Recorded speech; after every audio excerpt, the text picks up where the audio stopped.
C'est devant une salle comble que Cyril Minard a présidé sa première assemblée générale.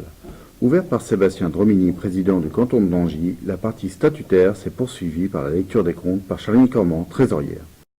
Après ses obligations d'usage, Christiane Lambert a répondu aux questions des adhérents. Profitant de cette partie en huis clos, les agriculteurs l'ont interrogé sur la fiscalité agricole, les évolutions à attendre sur la législation sociale, le nouveau phénomène du woofing, les états généraux de l'alimentation et le rôle de la FNSEA sur les dossiers du glyphosate ou encore des zones non traitées. Après cette partie essentielle de la vie d'une structure syndicale, c'est devant 400 personnes que Cyril Minard a ouvert la réunion publique. De tradition, la parole a été donnée au maire de la ville d'accueil, Michel Biou.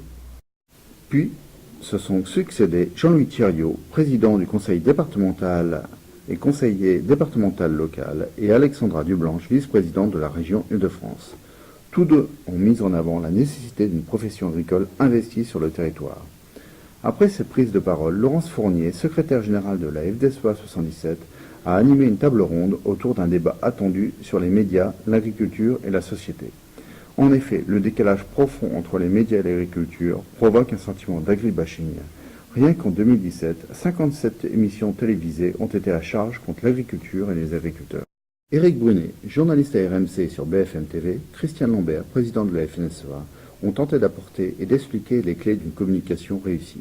Les éléments de langage sont des exemples concrets à développer.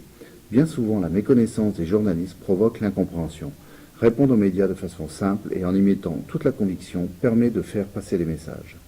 Les propos ont été francs et directs, avec toujours une pointe d'humour. De l'avis de tous, ce débat de haute volée a été particulièrement apprécié. Le dire. Et aujourd'hui, les autres, là, qui sont dans le bon tiroir, ils parlent tellement, ils produisent tellement d'études que des braves gens comme moi commencent à être ébranlés. Donc il est temps pour vous de reprendre la parole, il est temps pour vous de produire des contenus, de dire, de trouver les bons mots pour rassurer les braves gens comme moi qui s'interrogent en entendant trop les sirènes de ceux qui sont dans le bon tiroir. Christiane.